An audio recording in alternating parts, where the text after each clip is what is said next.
Maybe today's the day, finally, where we get an answer to the burning question of where on earth is Piero Hincapié?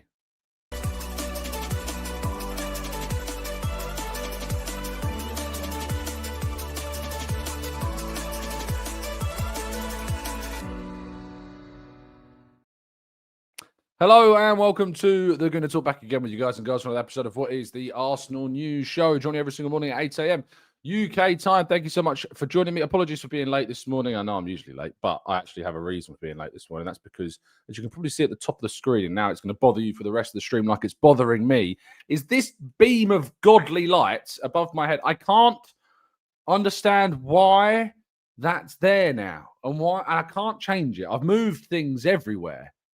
I've moved things all over the place. I've tried to cover up slightly the microphone. I'd need to get like a cover that just goes about here. Doesn't really work. It's incredibly irritating. It's only camera experts that you think. I have spotlights above me, so they're fixed like in the ceiling, so I can't change their position. But for some reason, yeah, it's I can't get rid of it, and I need to work out how I do that. And you can see like the logo as well has kind of got glare as well. It might be like a camera setting that I've not selected. Something might not be quite right. I'm not 100% sure, but someone needs to get in contact with me and let me know like what on earth I do to fix it. Don't do it during the show because I can't change it now, but I'll just do it for the next show hopefully. But let me know, what am I doing wrong? What am I doing wrong? Thank you to you all for joining me. Really appreciate your time as always. I hope you've had a really good week. Welcome to Friday. It's a good day. Friday's always a good day, isn't it? It means that the weekend's nearly here, so we can be excited about that. It means that Arsenal's nearly here. It means that Arsenal are playing tomorrow against West Ham. Tomorrow afternoon, we'll, of course, do our usual preview show tomorrow morning, so you'll be able to tune in for that. And then I will be returning, of course, today to Mikel Arteta's press conference. I missed it on Tuesday, and it did feel a bit hollow to miss it. I did miss it, genuinely. So I'm glad I'll be back at the Shubba Realty Training Centre a little bit later on this afternoon. Let's start with a cleaner lens. Is it as simple as that? If I just do a quick clean of my lens, will that fix it? Oh, it did actually help. You're actually probably right. Yeah, start with a lens cleaner. Oh, okay, that worked. Why didn't I think to do that? Why? Yeah, okay. Well, thank you. I really didn't think that was going to work, but it did. I haven't cleaned the lens in a little while, clearly. And I nearly started my cough as well, which I still haven't gotten rid of. It's still there in the background, but it's gradually going. It's got a lot better now. And it seems to be whenever I laugh now. So I can't laugh, which is, for me, pretty hard to do because, you know, the humble man that I am, I make myself laugh all the time. So it's going to be pretty tricky to not do that. Right, let's jump into today's stories, shall we? We've got a few slides to go through, not too many to discuss today, but let's kick things off with the Champions League team of the week, which is inclusive of Martin Odegaard, who joined a group which also includes, and now this is a turn up for the books, Nicolas Pepe. Yes, congratulations to Nicolas Pepe, who has made this week's Champions League team of the week alongside Martin Odegaard. You know, the crossover of those two, it wasn't for a long period, if at all, I don't think. I'm trying to think how long. Was it one season? I think they might have played together, Odegaard and Pepe. I think it was the season that, if you might remember, Odegaard scored that free kick against Burnley. I think it was that season where we had the yellow away kit. I think it was that campaign. So I'm pretty sure that's it. Jason says, did the club get it wrong with Pepe? Yeah. Sorry, I'm laughing now. I need to stop laughing. Of course they did. £72 million. £72 million. Nicolas Pepe cost. Yeah, of course the club got it wrong with Pepe. It was not a good investment, a player that didn't fit what Unai Emery wanted to do and certainly didn't fit what Arteta was looking to do. It doesn't have that. This is his level. Villarreal is a good place, a good environment for him, and some players work in those environments. So, yes, absolutely. Arsenal made the right decision in what they did, and it allowed, of course, the likes of Bukayo Saka to come through. And now Noni Madueke, of course, the depth that we've got on that right-hand side is significant. But yes, Rasmus Højlund, again, one of those proving very much Manchester United while they are utter fools when it comes to transfers. Kylian Mbappe, Haug of Bodø/Glimt, Sabitzer, Marcel Sabitzer, Nuno Mendes, Eric Dyer, Gatti of Juventus, Dumfries, and Ergachan Shakir, the Galatasaray goalkeeper, is the goalkeeper of the week as well.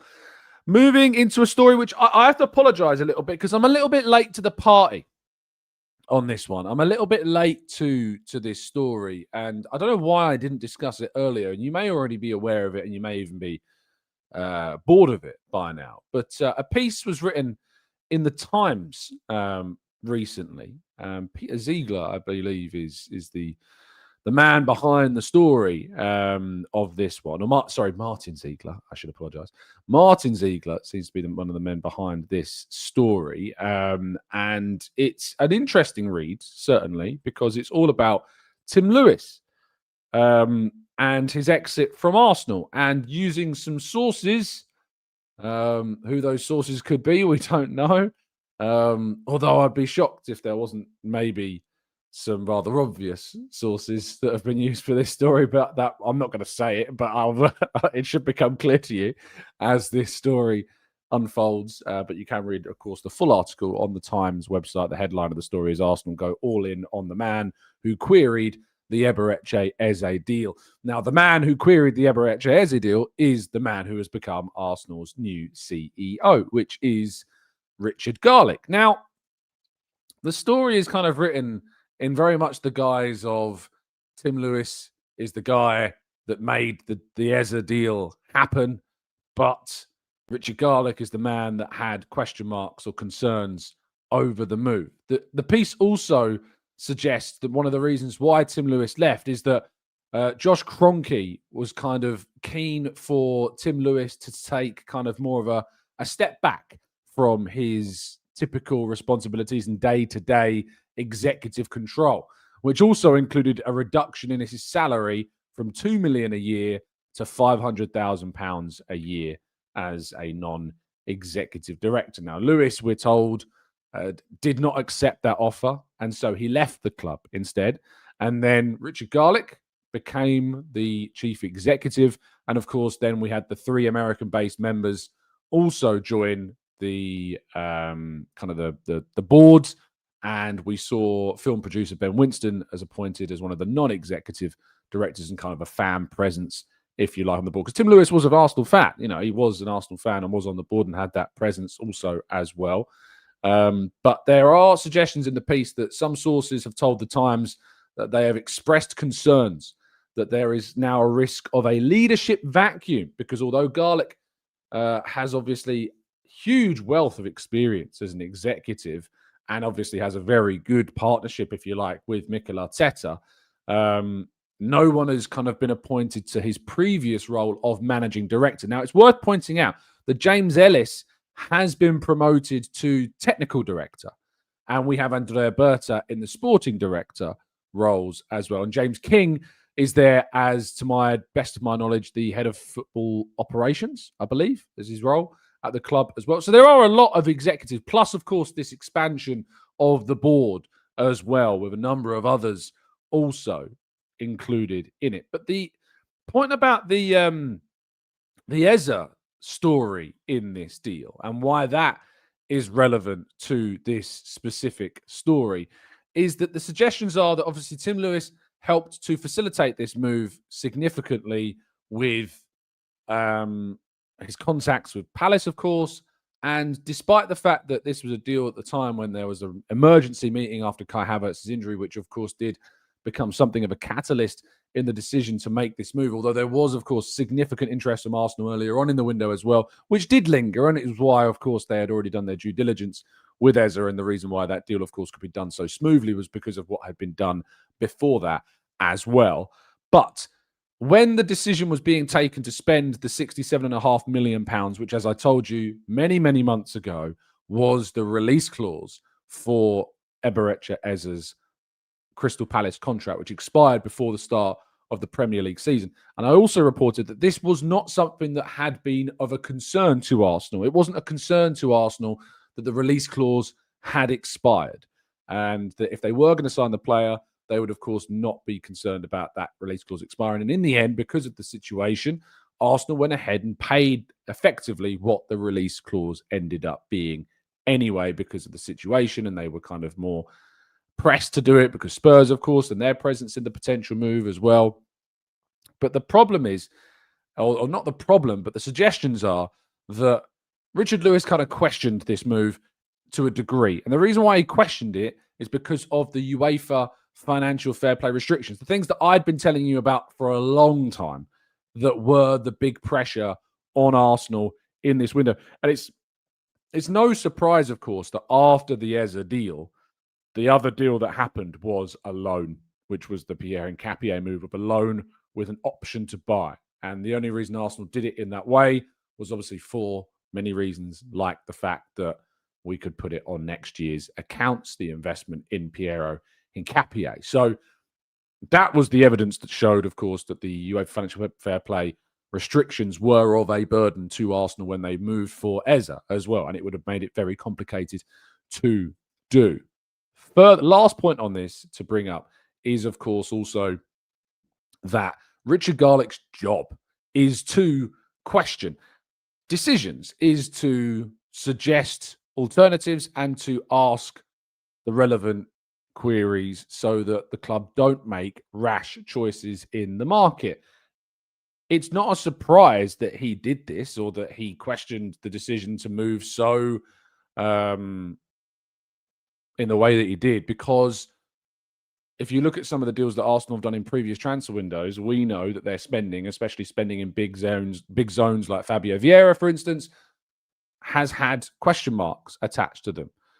But why it's made to be the kiss kind of like, I mean, the headline, of course, itself, the headline, I'll read you the headline. Arsenal go all in on the man who queried the Eberechi Eze deal. Like, it's just, it's a critical headline, and it kind of paints Richard Garlick to be, you know, Arsenal put faith in the guy that questioned whether or not Arsenal should sign Eze, when in reality, that is literally his job, to raise questions and to make sure that it isn't just a group of yes men all choosing and doing the same thing. That literally is his job, to question things.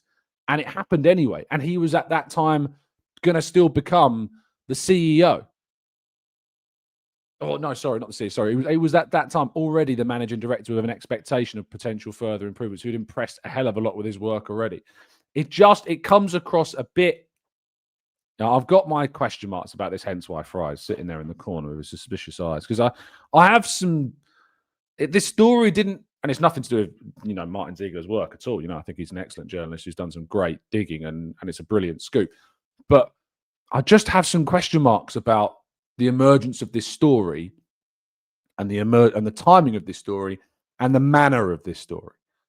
And I've just got some behind closed doors question marks in my head about this one, and the kind of where it's come from and what's going on around it. So I'll be interested to see if the answers to those questions that I at the moment have do come out in due time. But it just seems a bit of a slam, an unnecessary slam on Richard Garlick at the timing soon after Tim Lewis has stepped down from his position. Yeah, I hope that makes sense. But I think you and I probably align in the sense that there's some question marks about that and the timing of it coming out and what it is and what it means. And yeah, it's a conspiracy is afoot, says Freddie. It's just a little bit suspicious to me. Anyway, Mikel Arteta, as I mentioned, will be taking on the press, and we're hoping to get a sit-rep, a situation report, for those that don't know what a sit-rep is, on Piero Hincapié, because we do need more information about this. Quite frankly, what we were told a fortnight ago was obviously this was just a minor problem, and yet we still haven't seen Piero Hincapié with the group in training. We need more information about the severity of this deal, about a timeline of his potential return, and obviously some clarification about it previously being defined as a minor problem. So hopefully that comes today.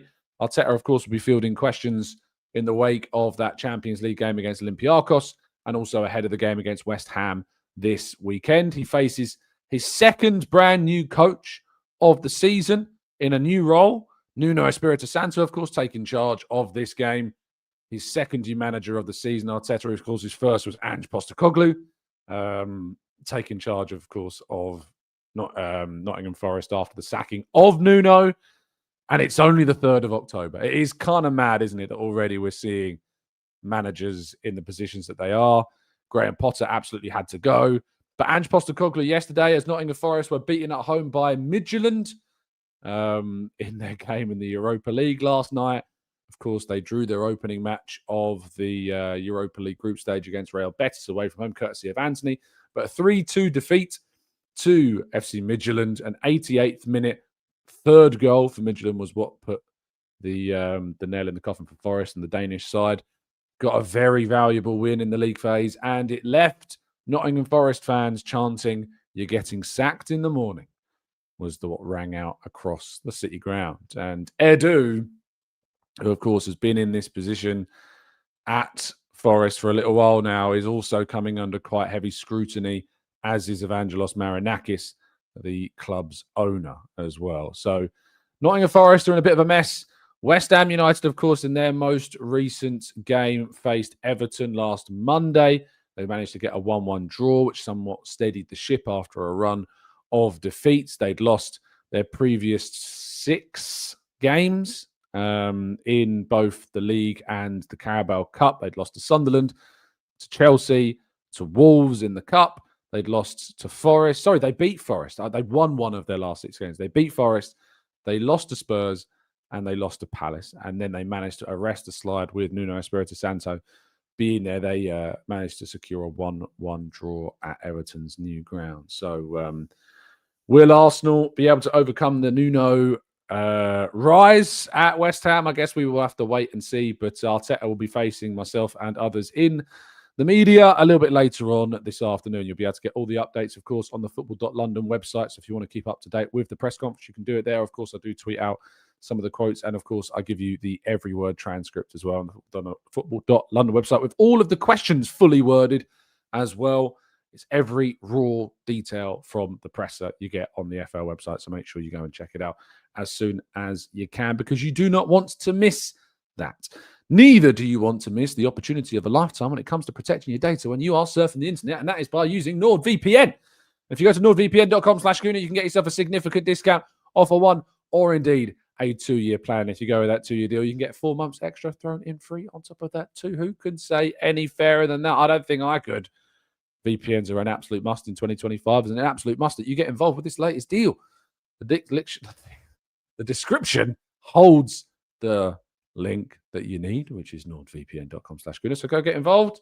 Change your digital location smoothly, simply, and quickly, while also giving yourself that protection while you're using perhaps a public Wi-Fi service. Absolute must. Thank you, Nord, again for supporting the channel. Really appreciate them being with us. Right, let's go to part 2. Your questions and more right after this.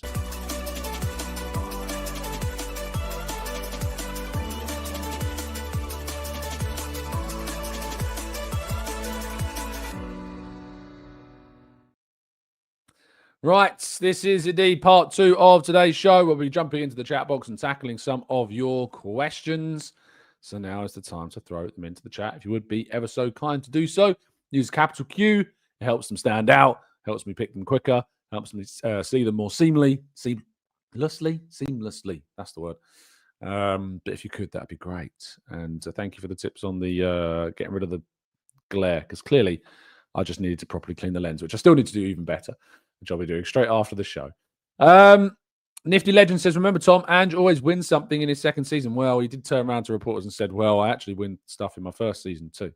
So he's kind of put the pressure on a little bit now, hasn't he, as head coach? He's put the pressure on to win something with Nottingham Forest potentially this season. And, well, it's not started off so well for Big Ange. Langat says, this Hincapié, I assume, is the best defender ever. I hope he has recovered from his injury and given playing time. He is ruthless. I think you're absolutely right. I think he's going to be a great player. Hincapié, I assume, not Hincapié. Nasser says, who's been your standout player so far this season, and why is it Jurriën Timber? Well, it is Jurriën Timber. I don't think there could be much debate so far about who the best player of the season has been. Jurrien Timber, not just, of course, for his role as a right back, but you've got to think about his contributions. You think about the Nottingham Forest game, of course. Jurrien Timber has been startlingly good for Arsenal at the beginning of this campaign, and rightly should be praised heavily for his performance. Was it Forest or was it Leeds? I'm starting to think like it was Leeds now he scored against. Those two games have kind of merged almost into one for me. I'm starting to think now it was Leeds that he scored the 2 goals and got an assist. Let me check. It was Leeds. He got 2 goals and an assist against Leeds. It was and has been such a good start to the season for Jurrien Timber. His technical ability is great. His defensive work rate is great. His offensive contributions have been so solid as well. Just all round, excellent. Not really put a foot wrong, I don't think, which kind of carries on from what we've come to expect. I mean, what on earth would he be worth these days? I mean, he's arguably the best right back in the Premier League. Name me a better right back in Europe right now is what I'd ask you. I think you've got the likes of Achraf Hakimi, of course, who's been brilliant for PSG, but is Jurrien Timber a better player all round than Hakimi? I think there's a good argument that he is. He's been utterly excellent. Manali Cream says, terrible events in Manchester yesterday. Absolutely, and thank you for raising that. Because it was a really sad day yesterday. Those, of course, that were and have been affected by the attack in Manchester. I sincerely hope that you are all safe and sound. And for those, of course, that are affected by those events, of course, please reach out to you to people that are there to help you. It's just so sad. Again, these scenarios keep happening over and over and over again. And you're right to raise it in the chat box, and thoughts are certainly with all those affected by the ongoing suffering there and, of course, everywhere in the world. Abdul Hakim says, Arsenal have not beat West Ham at home in the last 2 home games. What do you need to change in tomorrow's game? An early goal should be a priority. I mean, I think it's a priority in every game to get an early goal.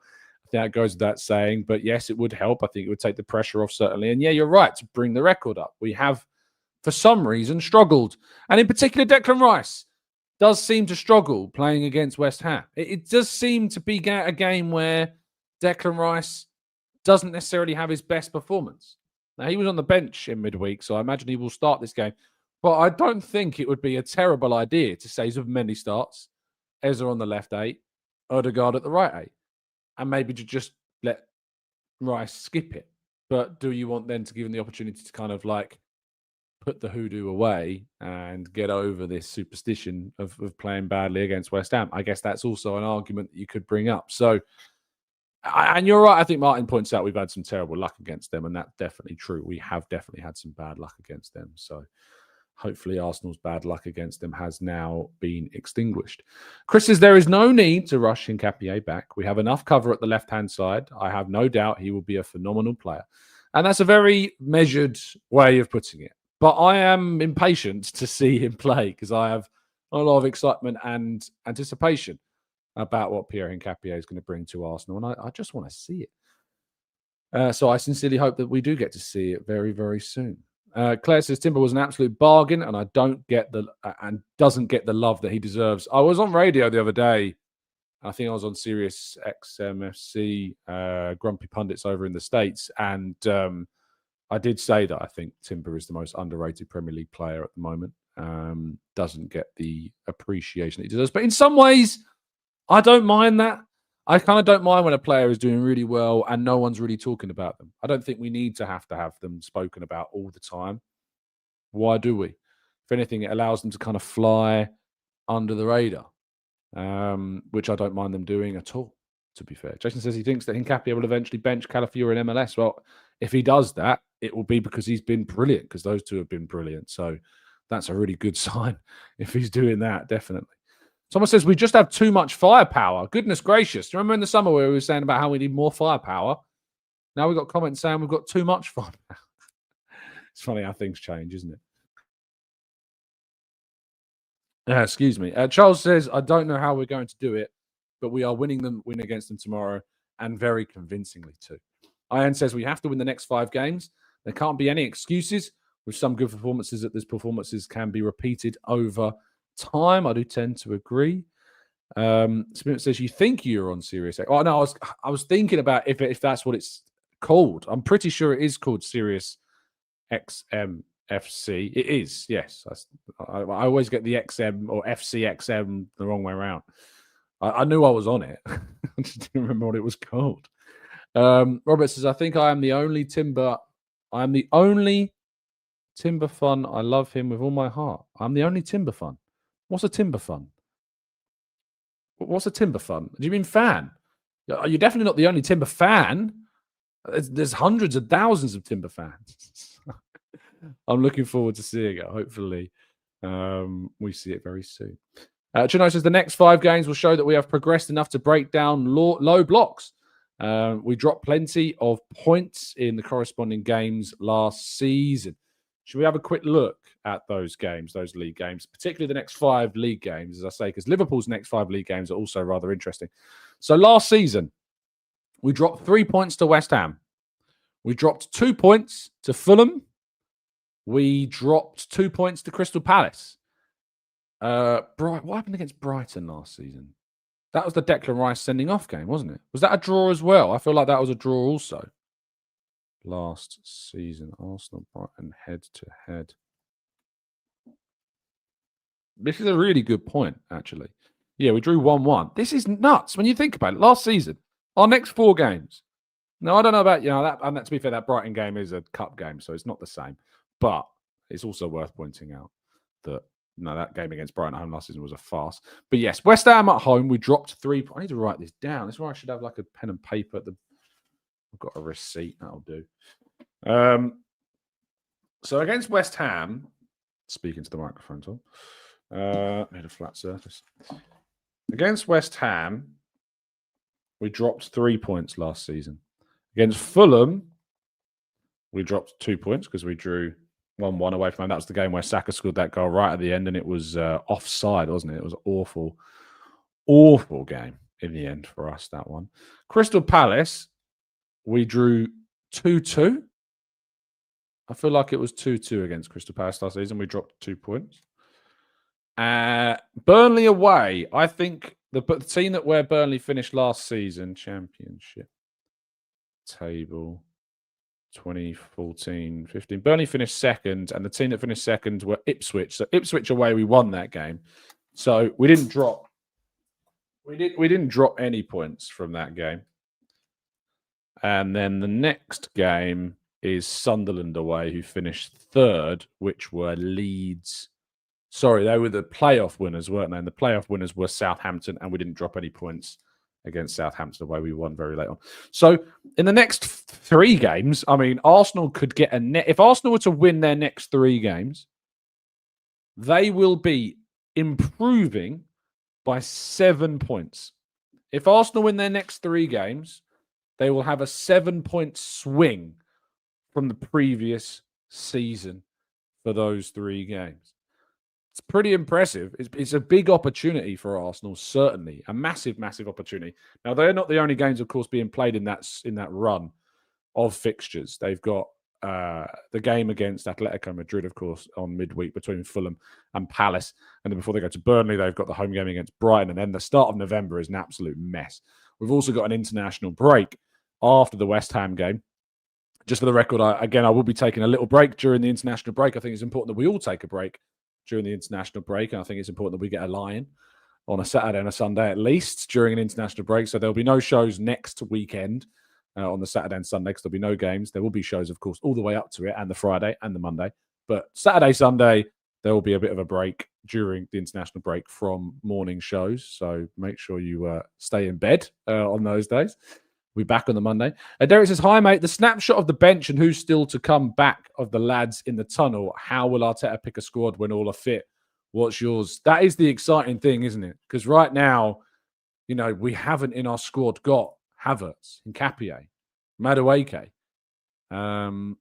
Gabriel Jesus. There are still players missing that aren't yet in the squad. It is mad how deep Arsenal's squad is right now. It's very impressive.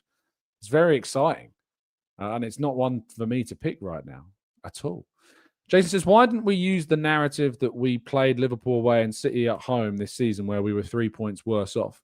I think because obviously we've talked about before, Jason, and I have to question here, Jason, because it does for me, and I don't know if you recognise this, but it does for me always feel like you're looking for the negative, like always. But we did express this question earlier on, and we did answer this question as well earlier on in the season, and that's that we talked about the games against Liverpool and City don't define who the winners of the Premier League are, because the last two Premier League winners failed to beat Arsenal in both of those games. When Liverpool won the league last season, didn't beat Arsenal in either of the two games they played. When City won the league the season before, didn't beat Arsenal in either of the two games.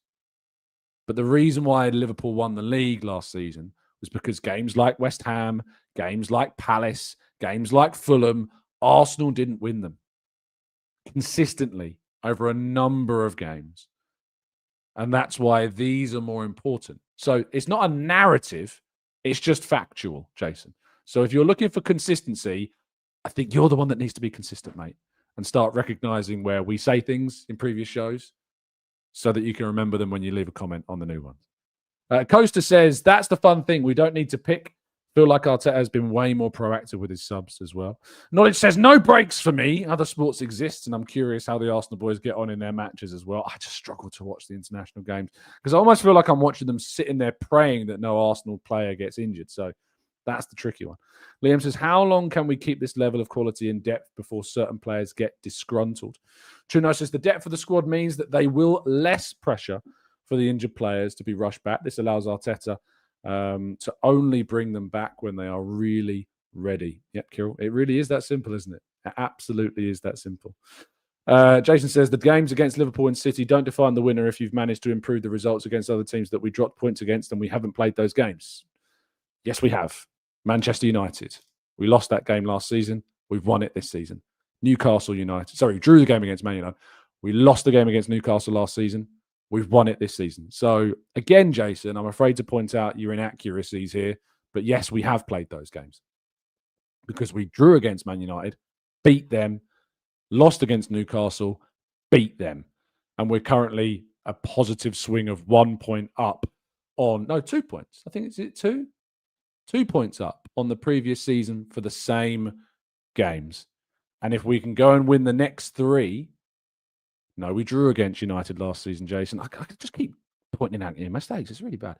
The three, of course, games that we've got coming up can give us a 7-point swing. And if Arsenal win the next 3 games, overall on the corresponding fixtures from the previous season, we will then be 9 points better off from that previous campaign.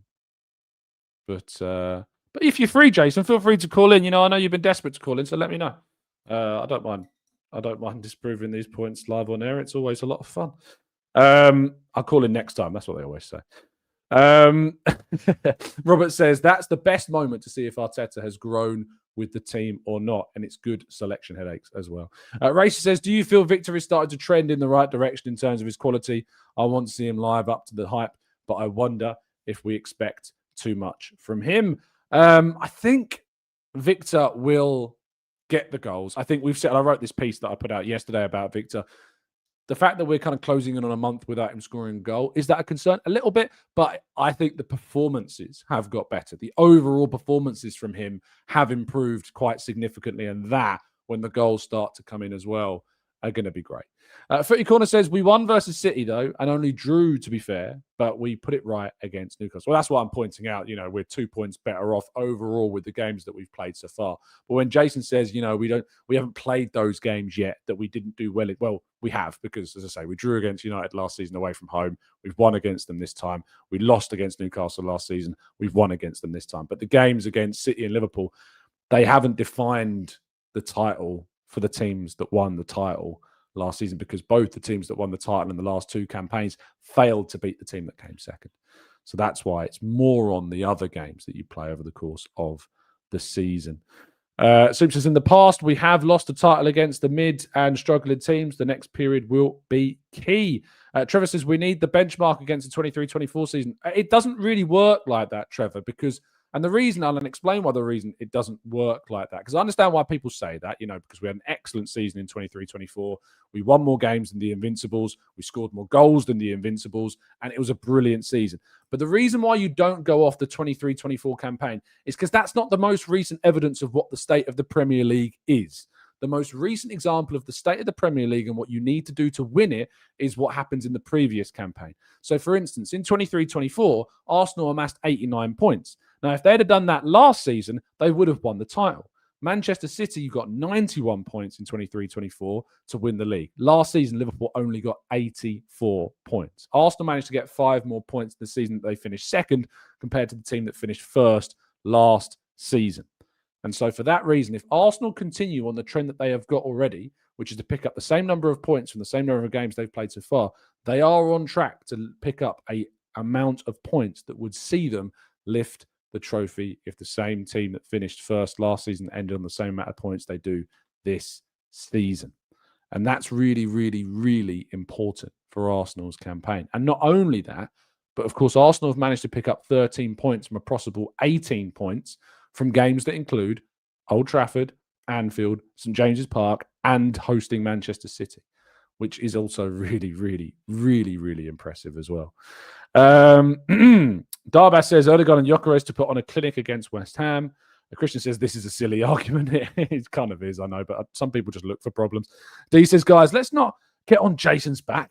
At least wait until he phones in. ... At least D's phoned in. D, we've connected, D. We know you've got the front, my friend. We know we've got the front there. Union says, but the state of the Premier League is completely different every year. You can't really base 1 year on last year and so many changing factors.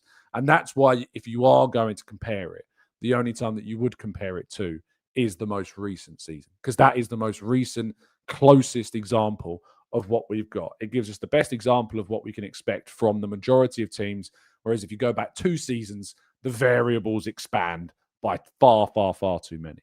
So that's why you look back on the previous campaign instead.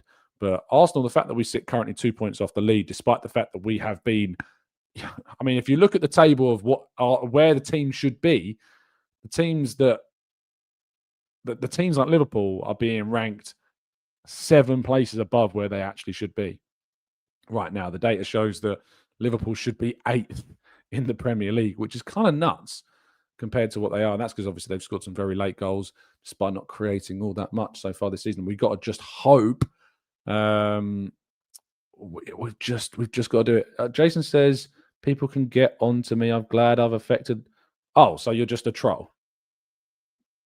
You're just looking to try and affect people's emotions. Yeah, we don't deal with people like that. That's not what we're about. Ballot Gooner says if we win all of our remaining games, we win the league. I mean, this guy's cracked it. He's absolutely cracked it. Yeah, Spearman, not a good troll either. Yeah, D, no trolls here. If you're just looking to come in here and affect people's emotions, that's just not what we're about. So you can frankly go do one. John says, Tom, is Odegaard good form down to having a centre forward making runs for him to make those passes? I think, John, you're absolutely right. Having a striker like Victor Gyökeres, as we saw against Olympiacos, playing those balls through the lines, those penetrative passes, nearly set up 3 opportunities. Obviously was involved heavily in the game against Newcastle when he came on to win it as well. The corner, the pass to Rice, all showing, of course, that we have missed that influence on the game. Prof. Oskis is a new member of the channel. Thank you so much for becoming a new member, mate, and supporting us here. I'm glad you like so much of what we do. And I appreciate you being here. Thank you so much. Fuad says, Tom, who do you start on the left? I think Martinelli. I wouldn't start Trossard. I think Trossard is better as an impact player at the moment. So I would go with Trossard from the bench. Martinelli left. Eze and Odegaard in the middle. Zubi or Rice at 6. Saka on the right. Gyökeres through the middle. That's what I'd go. I'd go really attacking against West Ham. Really attacking. Absolutely. Thomas says, am I imagining things or have our passing game gotten faster lately? I think we have got a little bit more direct. I think that's probably fair to point out. But look, this is the bottom line for me. There was a lot made of how Arsenal played last season. It was too slow. We lacked urgency. We weren't penetrative enough. We didn't create enough.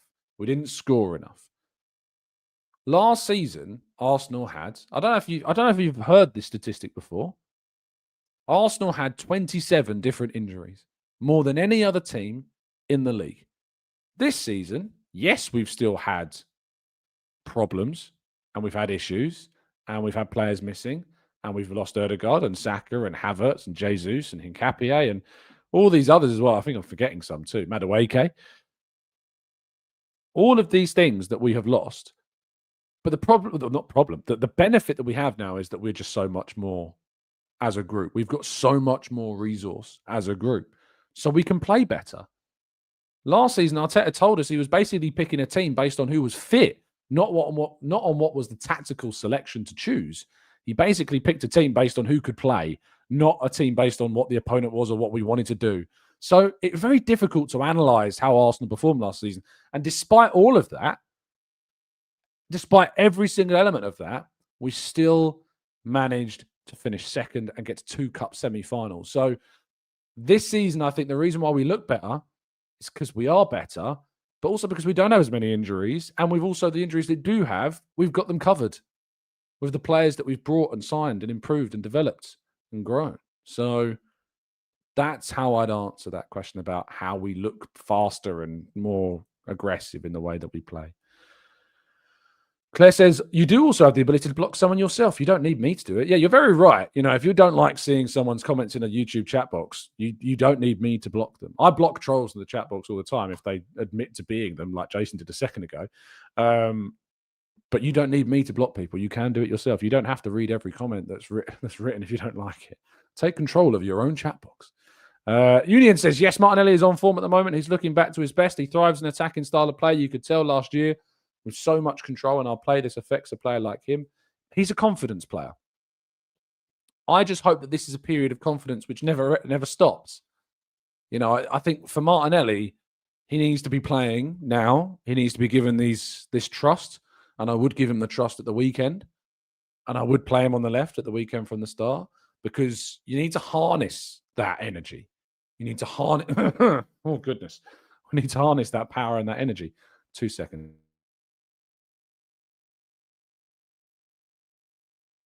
Still shifting this cough. So, yeah, just you got to harness that potential and that momentum that a player has got. And Martinelli has that at the moment. The Mad Ramblings says, can we take a moment to appreciate Mosquera? Literally was stolen goods. I mean, he has been stunning for Arsenal. And yes, he's not been perfect. And yes, he's made some mistakes. And he did against Port Vale and he did against Newcastle. But overall, the expectations of this player and the disparaging comments that you might have seen about him before he joined, I've just been looked to be stupid, because he has been so good. So good. For 40 million quid, he's been startlingly good. And when you're like, when you don't have Saliba in the team and you don't feel like you really, really miss him, I think we did a bit against Newcastle. But overall, when he's not in the team, he's another player, of course, that got injured as well. That as well is something to be really happy about. Really, really positive about. 100%. Gunnar Dalt says, already we are seeing Trossard, Martinelli adding goals. Combine that with the rest of the team and we're cooking. I mean, that's the thing about the summer, is that we did some great work.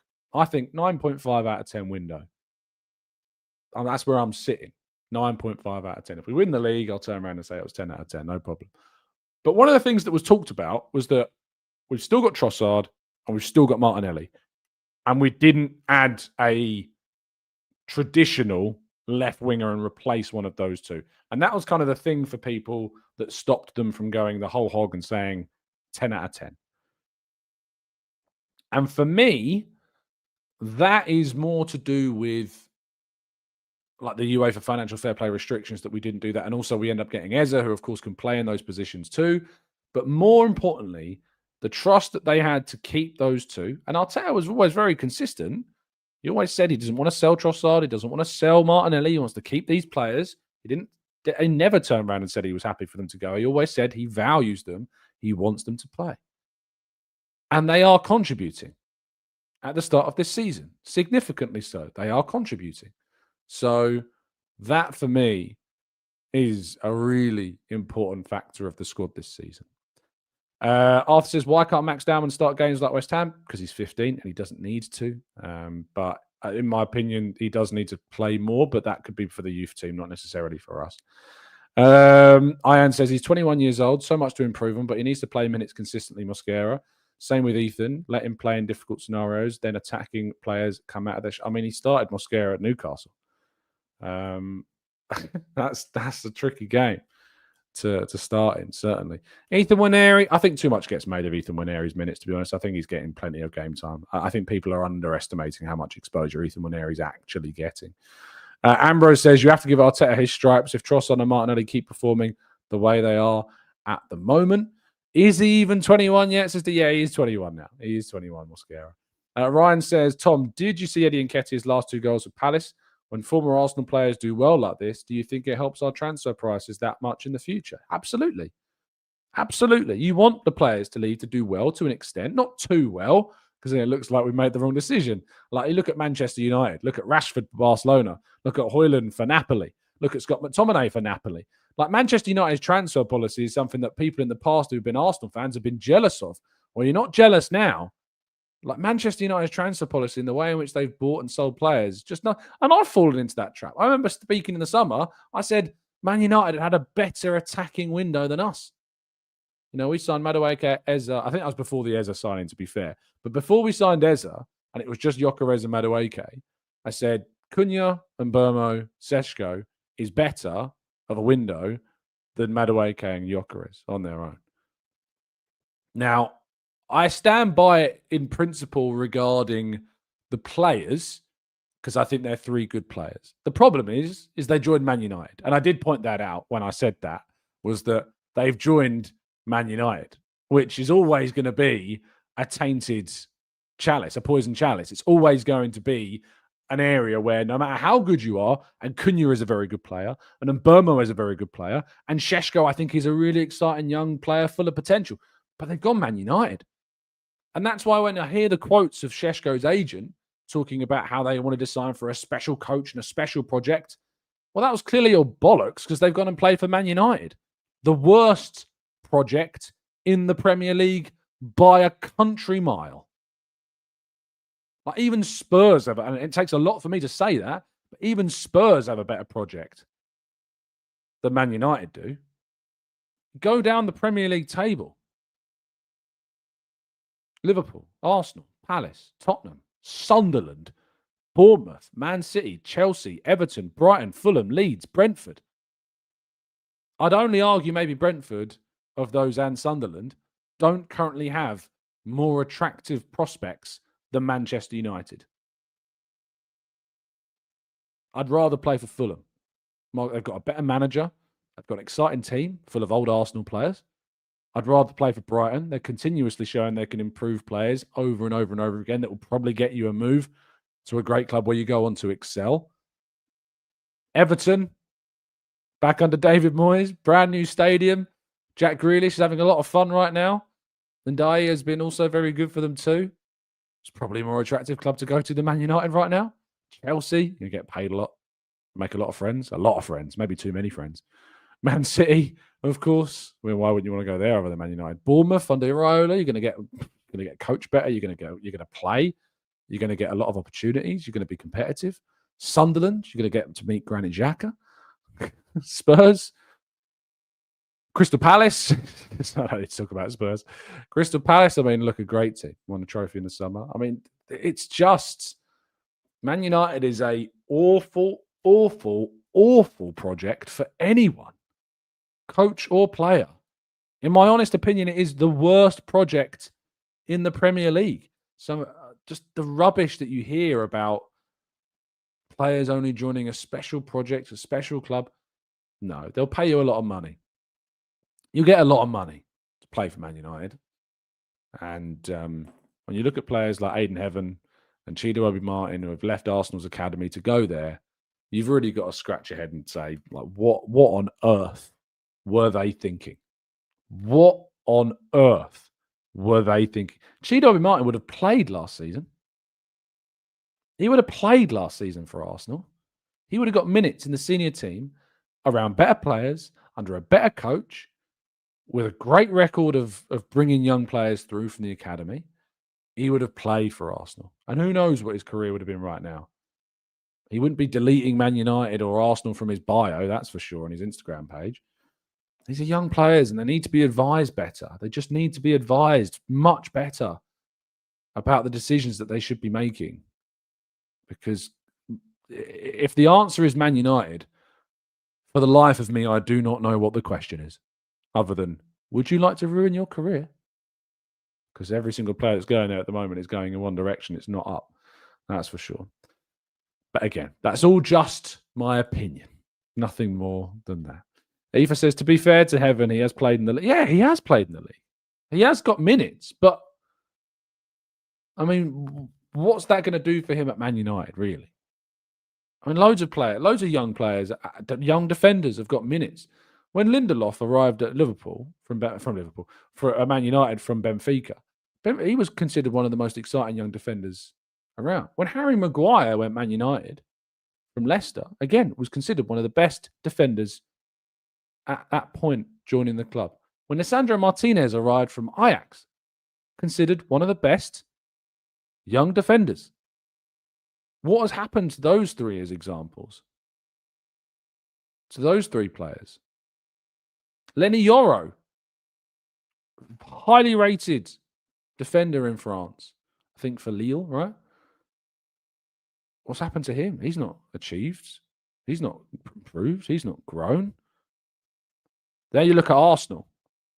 Gabriel, Saliba, Ben White, Jurrien Timber. Jurrien Timber nearly signed for Man United. It's like walking out into a road and someone pulling you back before a bus goes past. That's nearly what Jurrien Timber did. Thankfully, he went to Arsenal instead. Calafiori. Jakub Kiwior. Jakub Kiwior is now playing for Porto. I think his clean sheet record with Porto has been excellent. He was a clean sheet at home against Real Madrid in the Champions League quarter-final. Jakub Kiwior. Come to Arsenal, you might succeed and establish yourself. You might not, but if you don't, you're going to improve and you're going to be set up better for the future. That's for sure. That is for sure. At Arsenal, if you sign for them, if you get to Arsenal, you've made a really positive step in your career. David Raya, great example. I mean, Ramsdale, unfortunately, just made bad decisions after he left Arsenal. His next two moves, in my opinion, were not the best moves. He should have stayed at Arsenal for one more season, been Arsenal's number 2 to David Raya, because that's basically what he's doing this season at Newcastle. Probably played in the Cup semi-final. Arsenal reached, of course. Could have played in the Champions League maybe a little bit as well. And I think he would probably got a better move this summer than where he has got now. So it's also about the decisions you take also. Ben White. I think I said Ben White. Yeah, look, it's just night and day. And again, like, there's so many people involved in Premier League football that just make bad decisions for their football clubs. Look at Nottingham Forest right now. I mean, alongside Man United, Nottingham Forest have gone from looking like one of the most attractive projects with Nuno Espirito Santo as their manager to looking like one of the silliest transfer decisions you could have made.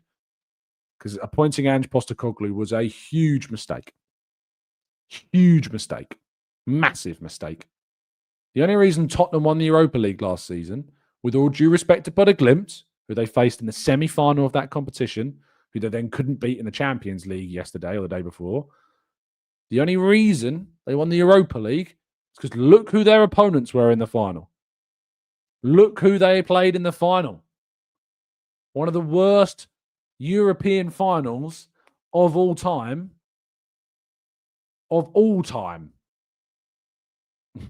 They played Man United. So look, that is everything that's wrong with those Premier League clubs. I cannot tell you how much and I mean this, and I'm speaking to you, you take this for granted. This club, you take it for granted. Trust me. You really do. We have been blessed So blessed to support Arsenal these last few years. Yes, we haven't won anything, and that sucks, and we should do. But Arsenal are in contention for everything. We go into a new season as a fan of a club that go into every competition with good chances of winning it.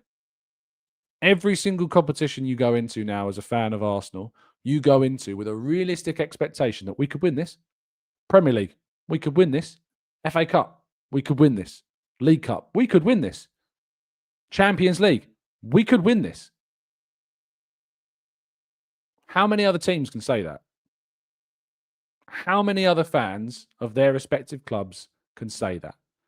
You've got Liverpool, you've got City, you've got Bayern, you've got PSG, you've got Real Madrid, Barcelona, maybe Inter Milan. That's a very select group of clubs. A very select group of clubs. And then look how many other teams can't say that. And the millions and tens of millions, hundreds of millions of fans of those clubs that are not in the position that you're in as a fan of Arsenal, where you can go into every competition. We could win this. We've got a real chance of winning this. That's a privilege, and it shouldn't be forgotten nor underestimated. Thank you for listening, people. Appreciate your time, as always. I hope you've had a really enjoyable show this morning. I'll be back with you tomorrow morning to talk about the fallout from Mikel Arteta's press conference. Very much do appreciate that. Thank you so much for always being with us. Drop a like, subscribe to the channel if you're new around here with those notifications turned on so you never miss a show. And stay safe, stay well, stay happy and respectful. And as always, up the Arsenal.